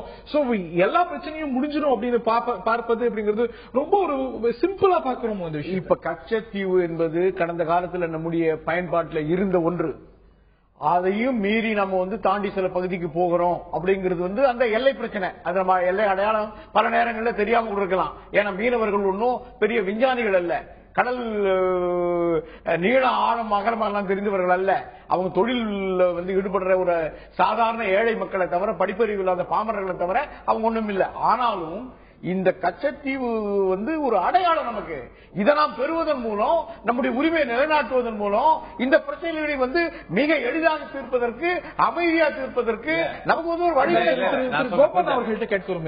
இதை தாண்டி எழுந்திருக்கக்கூடிய கேள்வி, கச்சத்தீவை கொடுத்தீங்க, அதுல ஒப்பந்தத்தின்படி நமக்கு மீன்பிடி உரிமைகள் இருக்கு, அதையும் கிடையாது அப்படின்னு சொல்லும் பொழுது தொடர்ந்து துரோகம் செய்யப்பட்டிருக்கிறது. பிரச்சனையை தீர்ப்பதற்கு மத்திய அரசு ஒரு முயற்சி எடுத்தது, இலங்கை அரசோடு பேசியது. இரு நாட்டு மீனவர்கள் என்ன சொன்னாங்க, இங்கிருந்து இது இலங்கை அரசுக்கு சொந்தமானதுன்னு கச்சத்தீவை பத்தி சொல்லுங்க. கச்சத்தீவுக்கு மீன்பிடி உரிமை நமக்கு இருக்கிறது அப்படிங்கறத 74 ஒப்பந்தம், அதுவே கிடையாது. இல்ல 74க்கும் 76 ஒப்பந்தக்கும் செக்ஷன் 5 74 என்பது 76 ஒப்பந்தத்தில் அது மாற்றப்பட்டது. எப்படி மாற்றப்பட்டதுன்னா, சர்வதேச கடல் எல்லை வகுக்கப்பட்ட போது நீங்கள் அந்த பகுதியில் போய் மீன் பிடிக்க முடியாது, மீன் பிடிப்பது தடை செய்யப்பட்டிருக்கு. ஏன்னா அவங்க எல்லை சர்வதேச கடல் எல்லைக்கு அந்த பகுதியில, அதாவது அந்த கிழக்கு பகுதியில போகக்கூடாது, அவங்க அதே போல மேற்கு பகுதி வரக்கூடாது என்று ஒப்பந்தத்திலே கூறப்பட்டிருக்கு, கடிதத்திலே சொல்லப்பட்டிருக்கு. இருக்கு நான் சொல்றேன். அதாவது 74க்கும் 76க்கும் வித்தியாசம் இருக்கு. கடல் எல்லை 74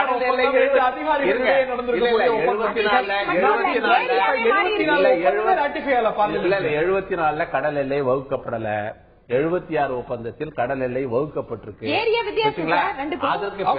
அதற்கு பிறகு பிரச்சனை என்னன்னா இங்கே இருக்கிற மீனவர்கள் ஒரு 400-500 நவீன படகுகள்ல, அந்த டிராலர்கள்ல போகிற போது அங்கே போய் மீன் பிடிப்பதை 2009 வரைக்கும் பிரச்சனை இல்லை. ஏன்னா அந்த பகுதி விடுதலை புலிகளுடைய கட்டுப்பாட்டில் இருந்தது. இங்கிருந்து மீன் பிடிச்சு போனாங்க, அங்கிருந்து மீன் பிடிச்சு வந்தாங்க, எல்லாம் நடந்தது. இந்த போருக்கு பிறகு அங்கே தமிழ் மீனவர்கள் கிட்டத்தட்ட 2 லட்சம் மீனவர்கள் வாழ்வாதாரம் இந்த மீன்பிடி தொழிலை நம்பி இருக்கிறார்கள். அவர்கள் மீன்பிடிப்பு முறைக்கும் இங்கே இருக்கிற மீன்பிடிப்பு முறைக்கும் நிறைய மாறுதல் இருக்கு, வித்தியாசம் இருக்கு. இந்த தடை செய்யப்பட்ட இதை நீங்க கொண்டு வராதீங்க. இதெல்லாம் ஒத்துக்கிட்டா 75 நாட்கள் எங்கள் பகுதியிலே நீங்கள் மீன் பிடிப்பதற்கு நாங்கள் அனுமதிக்கிறோம் என்கிற ஒப்பந்தத்தை செய்வதற்கு அவர்கள் தயாராக இருந்தார்கள். ஆனால் 3 வருட அவகாசம் வேண்டும், அதுவரை நாங்கள் இந்த டிராலர் மூலமாகத்தான் நாங்கள் மீன் பிடிக்கிற முறையை செய்வோம் ஒப்பந்தம் ஏற்படல. வெவ்வேறு விவகாரங்களை குறிப்பிட்டீங்க. கச்சத்தீவுல நமக்கு பாரம்பரிய மீன்பிடி உரிமைகள் இருக்குங்கிறது 74 ஒப்பந்தம் சொல்லுது. பாரம்பரிய மீன் பிடிக்கிற உரிமை என்பது இந்த ஒப்பந்தத்திற்கு பிறகு அந்த கடல் எல்லைக்கு கிழக்கு பகுதியில இலங்கைக்கும் மேற்கு பகுதியில 76 ஒப்பந்தத்துல கூட மீன் பிடிக்கலாம், மீன் வலைகளை உலர வைக்கலாம், அந்த ஓய்வு எடுக்கலாம். அது உண்டு, இன்னைக்கும் உண்டு. ஆனா மீன் பிடிக்கிற அந்த பகுதியில கிடையாது. இல்லையே, ஒரே ஒரு கேள்வி கேட்கிறேன். 76 ஒப்பந்தத்துல என்ன சொல்லப்பட்டிருக்கு? சர்வதேச கடல் எல்லை வகுக்கப்பட்ட அந்த இடத்திலிருந்து கிழக்கு பகுதியில மீன் பிடிக்கிற உரிமை இந்திய மீனவர்களுக்கு கிடையாது. அந்த பகுதியில் இருக்கிற இலங்கை மீனவர்களுக்கு இந்த கிழக்கு பகுதியில வரக்கூடாது. இதுதான் ஒப்பந்தம். வானதி அவர்கள்ட்ட கேட்க விரும்புகின்றேன். பல்வேறு உத்தரவாதங்கள் கொடுத்தீங்க. நான் கச்சத்தீவு இஷ்யூ பார்லிமெண்ட்ல ரைஸ் பண்றேன்னு சுஷ்மா ஸ்வராஜ் எதிர்கட்சியா இருக்கும் போது சொன்னார். அதை தாண்டி சமீபத்தில் ஜனவரி 31 நடந்த கடல் தாமரை மாநாட்டுல கூட மீனவர் அமைச்சகம் உருவாக்கப்படும் அப்படின்னார். 2 ப்ராமிசஸும் பத்தி நீங்க எந்த ஒரு உத்தரவாதமும் ஆட்சிக்கு வந்த பிறகு சொல்ல. மீன்வளத்துறையும் அமையல, ஆட்சி அமையும் போது அமையல. அதை தாண்டி கச்சத்தீவுல என்ன நிலைப்பாடும் போது நீங்க ரொம்ப அழகா தமிழக பாஜக அப்படின்னு பயன்படுத்துறீங்க. இந்திய அரசாங்கத்தோட நிலைப்பாடு இன்னி வரைக்கும் கேள்விக்குறி, நிச்சயமாக ஆச்சரியக்குறியாக மாறும். விரைவில் எவ்வளவு விரைவில் மாறும்? எவ்வளவு விரைவில் ஒரு அரசாங்கம் செயல்பட முடியுமோ அத்தனை விரைவில் மாறும். ஏன்னா மீன்வளத்துறை அப்படிங்கிறது ஆட்சியை நீங்க தேர்தலுக்கு முன்பாக கொடுக்கக்கூடிய வாக்குறுதி. நாங்க ஒரு மீனவருக்கு இன்னொரு இலாக்கா உருவாக்குவோம். அது ஆட்சி அமையும் போது உருவாக முடியும். கட்டாயம் உருவாக்கப்படுங்க. ஏன் உருவாகல? இது 10 நாள்ல 15 நாள்ல நடக்கூடிய சமாச்சாரம் இல்ல. அதனால பதவி ஏற்பாரு ஆட்சி அமையும் பொழுது ஏன் ஒரு மீன்வளத்துறை அமைச்சர்? மீன்வளத்துறை ஒரு புதிதாக உருவாக்கப்பட வேண்டிய துறை. அதற்கென்று ஒரு கொள்கை வகுக்கப்பட வேண்டும். அதுல என்னென்ன மாதிரியான டிபார்ட்மெண்ட்ஸ் கொண்டு வரதுங்கிறதெல்லாம் இருக்கு. அதனால நிச்சயமாக ஏற்கனவே இந்த நிகழ்ச்சியில பலமுறை கேட்ட கேள்வி, கங்கா ஜலத்தை சுத்தப்படுத்துறதுக்கு ஒரு அமைச்சரவை நமக்குன்னு உருவாகுது. ஆனா இது ஏன் உருவாக முடியும்? உருவாகுங்க, நிச்சயமாக உருவாகும். இந்த அரசாங்கம் எப்போ அந்த காலக்கெடு விதிச்சுட்டு இதுக்குள்ளாக செய்யறதுக்கு இது ஒண்ணு கணக்கு கிடையாது.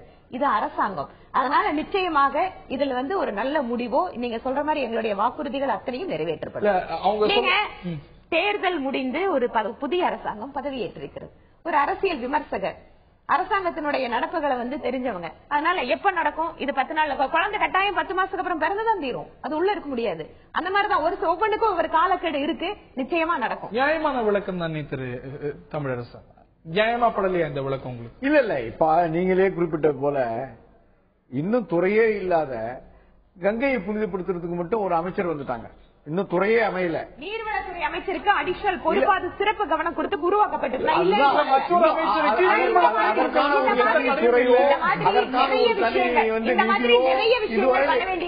அதிமுகவோட தேர்தல் அறிக்கையோ திமுகவோட தேர்தல் அறிக்கையோ இல்ல காங்கிரஸோட தேர்தல் ஒவ்வொன்னு எடுத்து பாருங்க.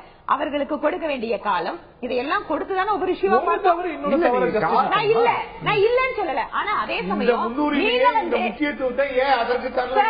5 வருஷ காலம் ஆட்சி அமைப்பதற்கு அரசாங்கத்தை நடத்துவதற்கு மக்கள் வாக்களித்திருக்கிறார்கள். நிச்சயமாக எங்களுடைய வாக்குறுதிகளை இந்த காலத்திற்குள்ளாக நிறைவேற்றுவோம். நீங்க இது அந்த கழுத்துல கத்தி வச்சுட்டு இப்ப ஏன் பண்ணல அப்ப ஏன் பண்ணல இந்த மாதிரி ஒரு அரசாங்கத்தை நடத்த முடியாது. நான் என்ன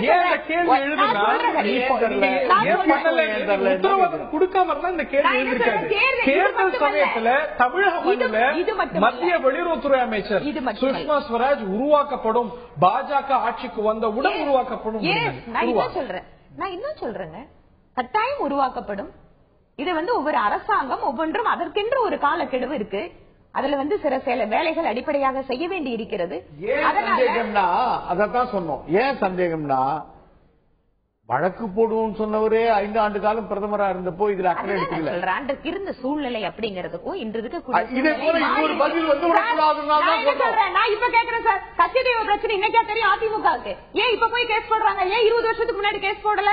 இல்ல அந்த மாதிரி கேட்க முடியும்ல. அதே மாதிரிதான் ஒவ்வொரு சொல்றேன். ஆளுங்கட்சியாக இருக்கிற போது மட்டுமல்ல, எதிர்கட்சியாக இருக்கிற போது கூட இந்த முதலமைச்சர், தமிழ்நாடு முதலமைச்சர் புரட்சித் தலைவர் அம்மா அவர்கள் 2000 வழக்கு போட்டாங்க. வாஜ்பாய் ஆட்சி காலத்துல எதிர்க்கட்சி தலைவராக இருக்கும்போது வழக்கு இல்ல வாஜ்பாய் ஆட்சி காலத்துல அதிமுகவும் பங்கு பெற்றது. வாஜ்பாய் பிரதமரா இருக்கும் போது அதிமுகவை சேர்ந்த அமைச்சரா இருந்திருக்காங்க. பல்வேறு விஷயத்தை அப்போ கச்சத்தீவை மீட்கலன்னா ஆட்சியை விட்டு விலக்குன்னு இன்னைக்காவது ஒரு முறை அப்பவே இந்த பிரச்சனை எழுப்பப்பட்டது. அன்னைக்கு சொல்லப்பட்டதா ஆட்சிக்கு அல்டிமேட்டம் கொடுக்கப்பட்டதா கச்சத்தீவை மீட்டு கொடுங்க இல்லன்னா அதிமுக ஆட்சி பாஜக பிரச்சனைகளில கச்சத்தீவு பிரச்சனை இருக்க இதற்கு தீர்வு வேண்டும்னு நீ 91 முதல் முறையா முதலமைச்சரா வந்த போது 3 மாதத்துல சட்டப்பேரவையில் இதற்காக தீர்மானம் நிறைவேற்றப்பட்டது. கூட்டணி பேச்சுவார்த்தையின் போது இந்த பிரச்சனை எழுப்பி இருக்கலாம், இல்ல அரசாங்கத்தில் அமைச்சர்கள் பதவி ஏற்கும் போது இந்த பிரச்சனை எழுப்பி இருக்கலாம். பல்வேறு வலியுறுத்த முடியும், வலியுறுத்த முடியும், நினைவுபடுத்த முடியும், அவங்க நிலைப்பாடு மட்டுமல்ல, பாரதிய ஜனசங்கோடைய நிலைப்பாடு அன்றிலிருந்து வாஜ்பாயோட நிலைப்பாடு. அவர் வெளியுறவுத்துறை அமைச்சராக இருந்த போது செய்யல, பிரதமராக இருந்த போது செய்யல, இப்பொழுது செய்திருவீர்களா அப்படிங்கிற அவருடைய கேள்வி. செய்வோம்னு நம்பிக்கை கொடுக்கிறீங்க, பார்ப்போம். நேர்கள்ட்டையும் கேட்டிருந்தோம், கச்சத்தீவு விவகாரத்தில் தவறை இழைத்தது யார் என்று கேட்டிருந்தோம். அதற்கு நேர்களுடைய பதில்.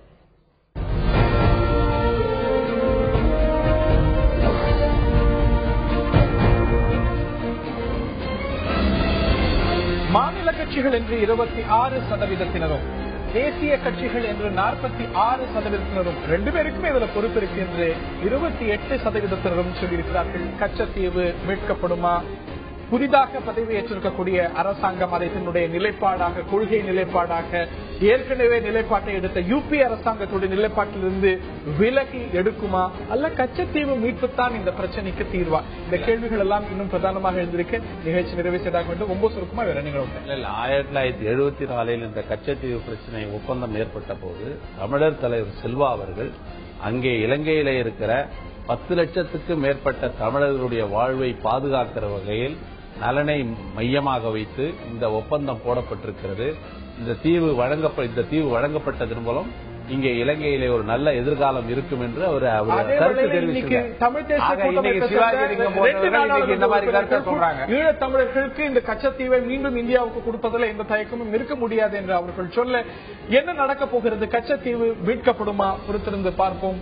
நீண்ட நாள் கேள்வி, பல ஏறத்தாழ 1974 இருந்து இன்னி வரைக்கும் எழுந்திருக்கக்கூடிய கேள்வி, எப்பொழுது விடைபெறக்க போகிறது இந்த கேள்விக்கு பொறுத்திருந்தான் பார்க்க வேண்டும். நிகழ்ச்சியில பங்கு பெற்ற விருந்தினர்கள் பார்த்த நேர்களுக்கும் நன்றி. இடைவேளைக்கு பிறகு ஆயுத எழுத்து நீட்சி பகுதியில் மற்றும் ஒரு முக்கியமான விவகாரத்தை விவாதிக்க இருக்கின்றோம். தொடர்ந்து இணைந்திருங்கள். சந்திச்சு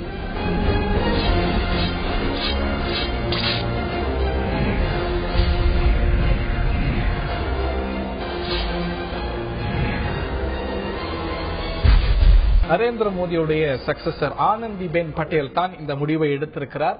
குஜராத் காவல்துறையில் பெண்களுக்கு இட ஒதுக்கீடு, இது ஒரு வரலாற்று முக்கியத்துவம் வாய்ந்த ஒரு விஷயமா? இது அகில இந்திய அளவுல கடைபிடிக்க வேண்டிய விஷயமா, இல்ல நடைமுறையில் பிரச்சனைகள் நிறைந்த முடிவு தானா? இதைத்தான் இந்த பகுதியில் விரிவாக நாம் அலசரிக்கின்றோம். முதலில் இது பற்றிய ஒரு தொகுப்பினை காண்போம்.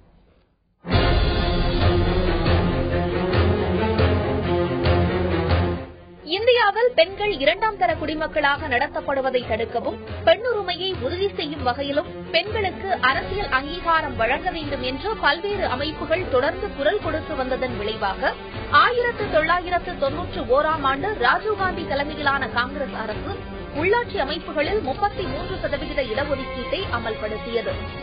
அடுத்த கட்டமாக 1996ஆம் ஆண்டில் நரசிம்மராவ் தலைமையிலான காங்கிரஸ் அரசு நாடாளுமன்ற உறுப்பினர் பதவிகளில் 33% இடஒதுக்கீடு சட்டத்தை முன்மொழிந்தது. ஆனால் இதற்கு சில கட்சிகள் கடும் எதிர்ப்பு தெரிவித்ததை தொடர்ந்து அந்த மசோதா கிடப்பில் போடப்பட்டது. அதன் பின்னர் வந்த ஒவ்வொரு அரசும் பெண்கள் இடஒதுக்கீடு மசோதாவை சட்டமாக்குவதில் தோல்வியையே தழுவின. இறுதியாக கடந்த ஐக்கிய முற்போக்கு கூட்டணி அரசு 2010ஆம் ஆண்டு இந்த மசோதாவை மாநிலங்களவையில் நிறைவேற்றியது. ஆனால் மக்களவையில் அந்த மசோதா முடங்கியது.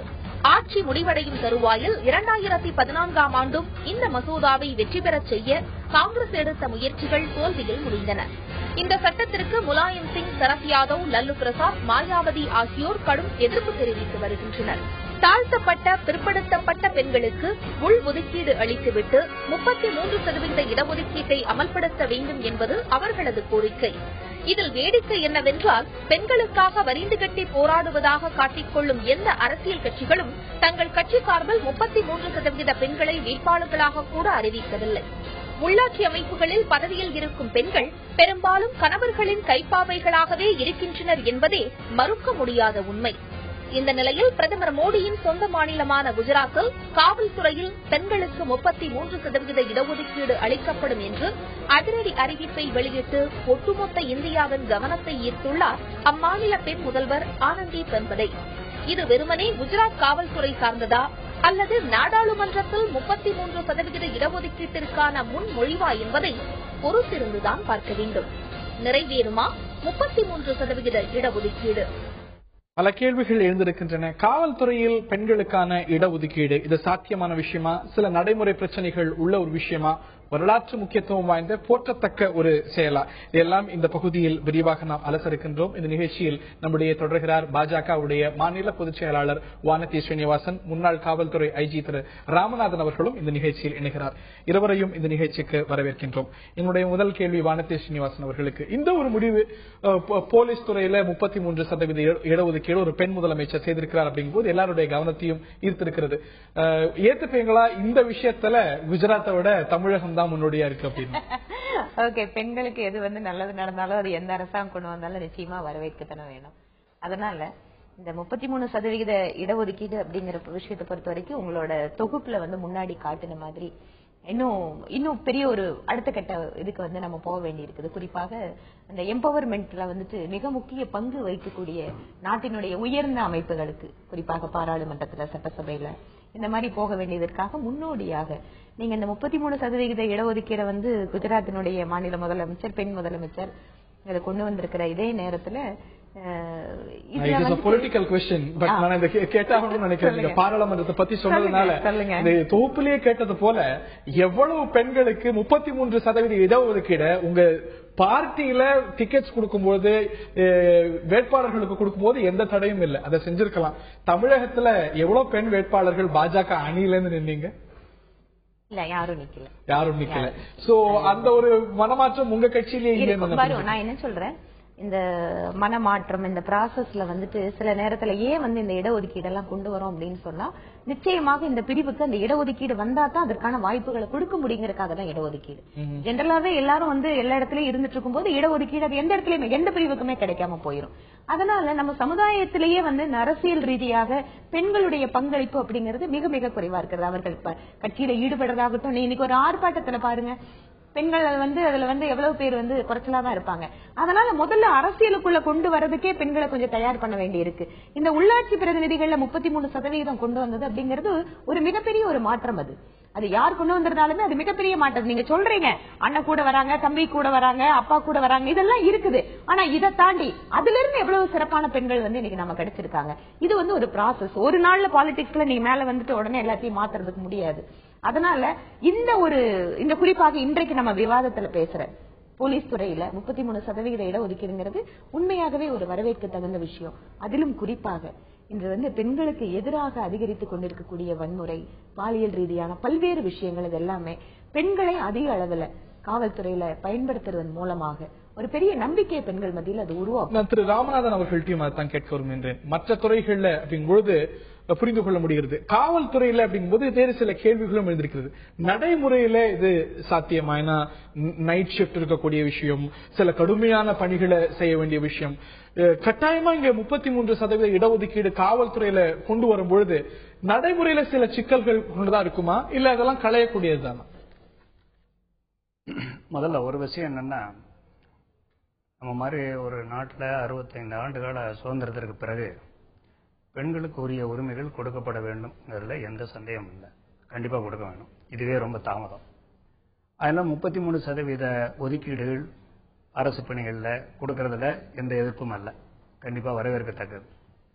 ஆனால் காவல்துறையில் அந்த 33% ஒதுக்கீடு கொடுப்பதில் பல சிக்கல்கள் இருக்கு, நடைமுறை சிக்கல்கள் இருக்கு. முதல்ல ஒன்று எடுத்துக்கிட்டா, இயற்கையினுடைய அமைப்பு ரீதியா 2 விதமான strength, mentally and physically 2 strength ஒரு மனிதனுக்கு இருக்கணும். அதுல மென்டல் ஸ்ட்ரென்த்தை பொறுத்தவரையில சில இடத்துல பெண்கள் ரொம்ப ஸ்ட்ராங்கா இருக்காங்க. குடும்பங்கள்ல எல்லாம் பல குடும்பங்கள்ல பெண்கள் ஸ்ட்ராங்கா இருக்கலாம். ஆனா பிசிக்கல் ஸ்ட்ரென்த்னு சொல்லிட்டு பார்க்கல, அமைப்பு முறையா சில வேறுபாடுகள் இயற்கையில இருக்குது. இது ஒண்ணு. அடுத்து காவல்துறை பணி கடினம் வாய்ந்தது மட்டுமல்ல, ரொம்ப ஆபத்து நிறைந்தவை. அவற்றில் எந்தெந்த பணிகள்ல பெண்களை பயன்படுத்தலாம் அப்படின்னு சொல்லிட்டு நம்ம பார்க்கணும். அப்படி எந்தெந்த துறைகளில் பயன்படுத்தலாம்ங்கிறத ஒரு இலக்கணத்தை நான் உங்களை சொல்றேன். அதை பின்னால வரையில அதற்கு எவ்வளவு தேவை பெண்கள் அப்படிங்கறத முடிவு பண்ணோம்னா இந்த 33% அதிகம். அதனால இன்னும் சில துறைகள் இருக்கு, அதுல பெண்கள் 50% கொடுக்கலாம். உதாரணத்துக்கு 5வது வரை படிக்கக்கூடிய பிள்ளைகளுக்கு 1ல இருந்து 5வது வரை கல்வித்துறையில அனைத்துமே பெண்களுக்கு கொடுத்துடலாம். 5க்கு பிறகு 8வது வரை அல்லது 10வது வரையில 50% கொடுக்கலாம். அந்த மாதிரி ஒதுக்கீடுகள் அங்க நல்ல பலன் அளிக்கும். ஆனா காவல்துறையில எங்களுடைய அனுபவத்திலிருந்து நாங்க பார்க்கையில இப்ப பெண்களுக்கே சில சமயத்துல பெண் காவலர்களுக்கு பாதுகாப்பு கொடுக்க வேண்டிய அவசியத்துல நாங்க இருக்கோம். அந்த அம்சத்தை தான் நான் வானதி அவர்கள்ட்ட எடுத்து வரேன். இது கேட்கறதுக்கு ரொம்ப நல்லா இருக்கு, 33% இடஒதுக்கீடு காவல்துறையில பெண்களுக்கு அப்படின்னு. ஆனா இவ்வளவு காம்ப்ளிகேட்டடான விஷயங்கள் இருக்கு. நைட் ஷிப்ட்ல போடுறதோ இல்லாட்டி கடுமையான பணிகள் கொடுக்கறதோ, ஏன் சொல்ல போனா நைட் ஷிப்ட் முடிச்சுட்டு போறாங்கன்னா அவங்களுக்கு பாதுகாப்புக்கு இன்னொருத்தர அனுப்ப வேண்டியிருக்கும்.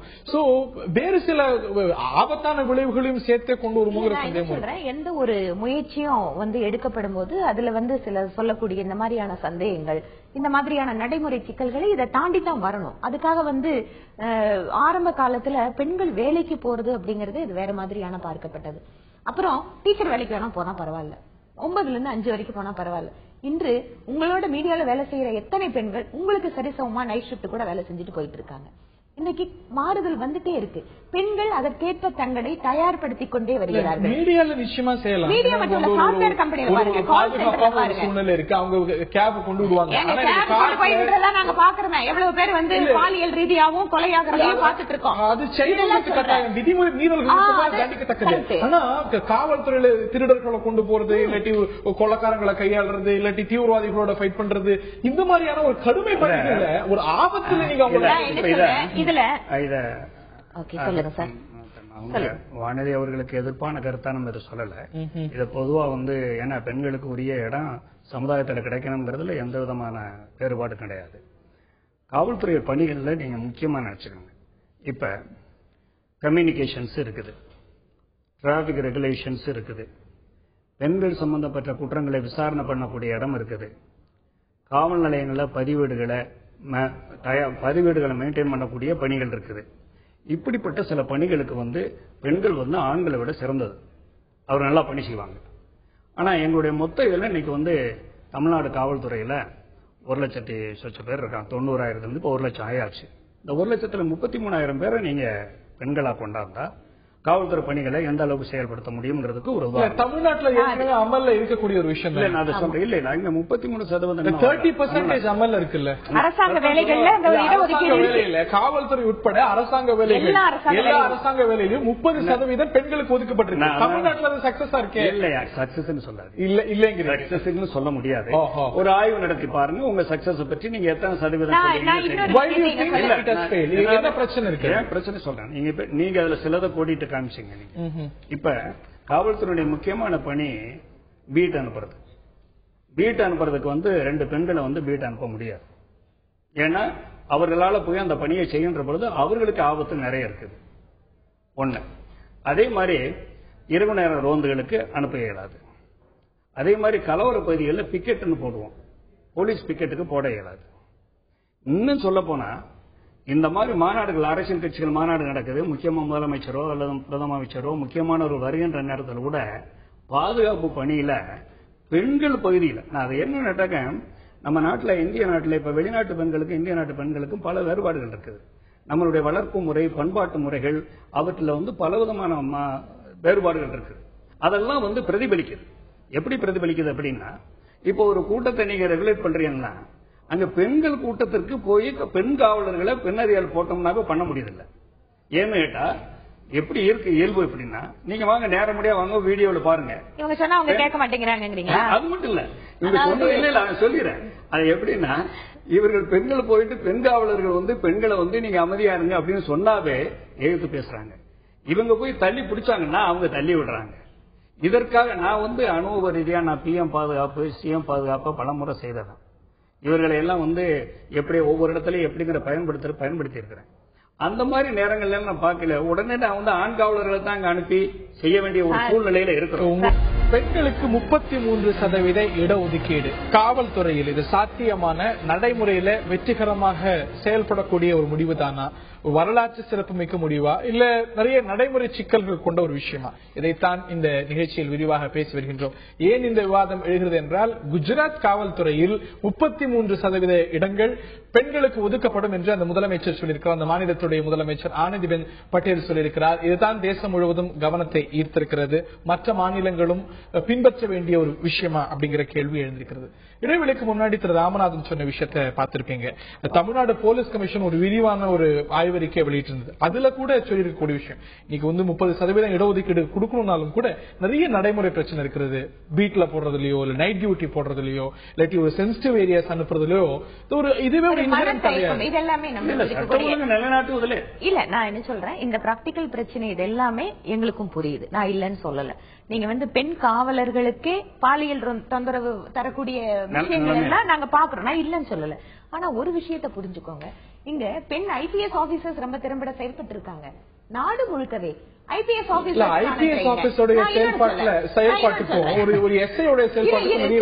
இருக்கு. நான் என்ன பண்ணணும், நம்முடைய பெண் காவலர்கள் அல்லது காவல்துறையில வரக்கூடிய பெண்களுக்கு நம்ம சிறப்பு தகுதிகளை வளர்த்துக்கிறதுக்காகவும் அவங்க திறமைகளை வளர்த்துறதுக்காகவும் சரியான பயிற்சிகளும், இன்னொன்னு சொல்ற மாதிரி என்ன சொல்ல, இயற்கையான இடர்பாடுகள் இருக்கு, அது எல்லா லெவல்லயும் இருக்கு.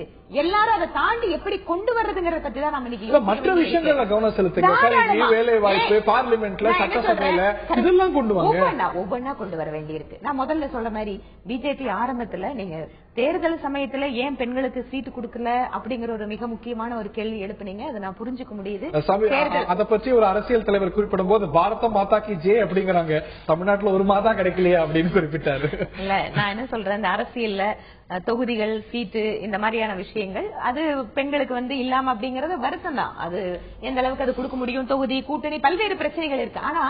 ஆனால் கூட பிஜேபியில பெண்களுக்கு 33% இடஒதுக்கீடு கட்சியினுடைய அமைப்புகளை வந்து கொண்டு வந்திருக்கிறது ஒரே கட்சி இந்த தேசிய அளவுல பிஜேபி மட்டும்தான். அது மட்டும் இல்ல, நீங்க திரு நரேந்திர மோடி அவர்களுடைய அமைச்சரவை எடுத்து பாருங்க, கொஞ்சம் நுணுக்கமா பாருங்க. வழக்கமா பெண்களுக்கு அப்படின்னு சொல்லும் போது பெண்களுக்கு நடைமுறை சிக்கல் ஜாஸ்தி, அவங்களுக்கு இதுல எக்ஸ்போஷர் கிடையாது, அதனால அவங்களுக்கு ஏதோ பெண்கள் நலத்துறையோ இல்ல சமூக நலத்துறை இப்படி எல்லாம் கொடுத்துட்டு இருக்கிற ஒரு இது பாக்குறோம். நம்ம நிறைய அந்த மாதிரி அதிகமாக பெண்கள் அப்படின்னு சொன்னா அந்த ரெப்ரசன்டேஷனுக்காக கொடுக்கிறோம். ஆனா இன்று மத்திய அரசாங்கத்துல பாருங்க, திருமதி இந்திரா காந்திக்கு அப்புறமா பினான்ஸ் டிபார்ட்மெண்ட், நிதித்துறையை வந்து கையாளுவதற்கு திருமதி நிர்மலா சீதாராமன் ரெவென்யூ டிபார்ட்மெண்ட் இருக்கு. அதே மாதிரி ஹெச்ஆர்டி டிபார்ட்மெண்ட் பெண் ஒரு அமைச்சருக்கு கொடுக்கப்பட்டிருக்கு. இது மத்திய நீர்வளத்துறை அமைச்சர் திருமதி உமா பாரதி. ரொம்ப குரூஷியலான மிக முக்கிய இலாக்களுக்கு பெண்கள் நியமிக்கப்பட்டிருக்கிறார்கள். கணிசமான அளவுக்கு டாக்டர் மன்மோகன் சிங் அரசாங்கத்திலையும் பெண்கள் இருந்தாங்க. அதே எண்ணிக்கையில இருந்தாங்க. எண்ணிக்கை மட்டுமல்ல, டெசிஷன் மேக்கிங்ல அவங்களோட ரோல் அப்படிங்கறது கூட ரொம்ப இம்பார்ட்டன்ஸ் பார்த்து பண்ணிட்டு இருக்காங்க. அதனாலதான் குஜராத்தில் திரு நரேந்திர மோடி அவர்கள் பிரதமராக பதவியேற்ற பின் யாருன்னு பார்க்கும்போது இதோ ஒரு பெண்ணுக்கு அங்க வாய்ப்பு வழங்கப்பட்டிருக்கிறது.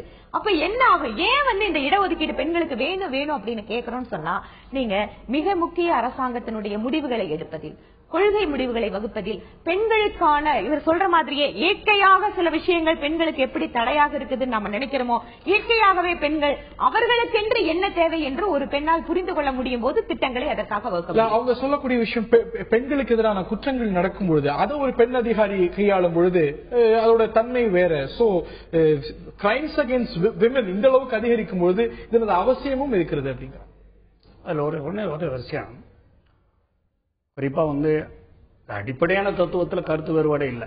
பெண்களுக்கு வந்து ஒதுக்கீடு கொடுக்க வேண்டும், 33% கண்டிப்பா கொடுக்கணும்னு சொல்றதில்ல. காவல்துறைக்கு மட்டும்தான் இந்த எல்லாத்துலயும் எக்ஸெப்ஷன் இருக்கிறது மாதிரி காவல்துறைக்கும் சில இது தேவைப்படுது. அதிகாரிகள் அடிப்படையில் வந்து யார் இருக்கலாம், ஆண்கள் இருக்கலாம், பெண்கள் இருக்கலாம். இன்னும் நீங்க நுணுக்கமா சொல்ல போனா எந்த பெண் ஐபிஎஸ் அதிகாரிகள் வந்து பெரிய சட்ட ஒழுங்கு பிரச்சனைய போய் கையாண்டாங்கிற வரலாறு வந்து ரொம்ப கம்மி. இல்ல கம்மி ஏன்னு கேட்டா அவங்க எண்ணிக்கை கம்மி, அவங்களுக்கான வாய்ப்பு குறைச்சல், சட்ட ஒழுங்கா கொடுத்திருக்கு. நம்மளோட முன்னாடி யோசனையா இதுல எண்ணிக்கையில உள்ளதுல, இது எண்ணிக்கையில உள்ளதுல ஒரு பெரிய அதிகாரி, ஒரு IPS அதிகாரி, பெண் அதிகாரி இருக்காங்கன்னா அவருக்கு கீழே வந்து ஆயிரக்கணக்கான போலீஸ்காரங்க வேலை செய்யறாங்க. ஆனால் நீங்க மொத்தத்துல வந்து நான் வந்து அவங்களால செய்ய இயலுமா இயலாதங்கிறது இல்ல.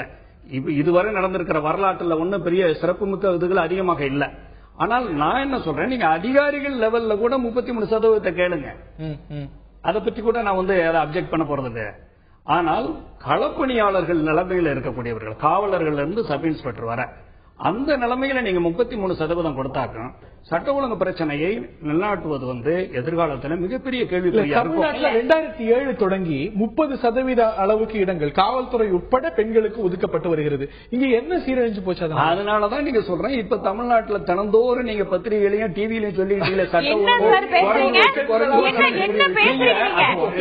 பெண்களை வந்து வச்சது மூலமா சட்ட ஒழுங்கு கெட்டு போச்சுங்கிறீங்களா, இல்ல உங்களால பாதுகாக்க முடியலங்கிறீங்களா? இது என்ன கேளுங்களேன். ஆமான்னு சொல்றேன், அது நீங்க அளவு சொல்றேன். தமிழ்நாட்டில் அதிகரிக்குதுன்னா பெண்கள் அதனால அல்ல, அது அப்படி அல்ல, அது அப்படி அல்ல. ஏன்னு கேட்டா இப்ப 10 காவலர்களை ஒரு இடத்துல அனுப்ப வேண்டிய சூழ்நிலை இருக்கின்ற பொழுது ஒரு 2 பெண் காவலர்களையும் 8 ஆண் காவலர்கள் அனுப்பிச்சீங்கன்னா அந்த இடத்துல கிரைம் நடக்காம தடுக்க இயலும். நீங்க வந்து 3 பேரும் 6 பேரும் அனுப்பையில நீங்க வந்து அந்த பணியினுடைய நிமித்தம் குறையுது, அவ்வளவுதான். இப்ப இவர்களை சமுதாயத்தினுடைய பெண்களை பற்றிய மனப்பாங்க அப்படியே காவல்துறை பணி. நான் என்ன சொல்றேன், நீங்க பாணின்னு சொன்னா நான் ஏன் சொல்றேன், நான் டீச்சிங் ப்ரொஃபஷன்ல வந்து நீங்க 5வது வர 100% பெண்களுக்கு கொடுக்குறேன்னு சொல்றேன். அப்ப என் மனப்பான்மையாது அது அல்ல. பிரச்சனை என்ன, பெண்களுக்குன்னு இந்த மாதிரியான விஷயங்கள் போதும், இதுக்கு மேல இவங்களால அப்படி கிடையாது. இப்ப நான் தான் சொல்றேன், உங்களுக்கு அதிகாரிகள்ல நீங்க 33% நாங்க ஒதுக்கீடு கொடுக்கறோம் சொன்னா நான் அதை சொல்றேன்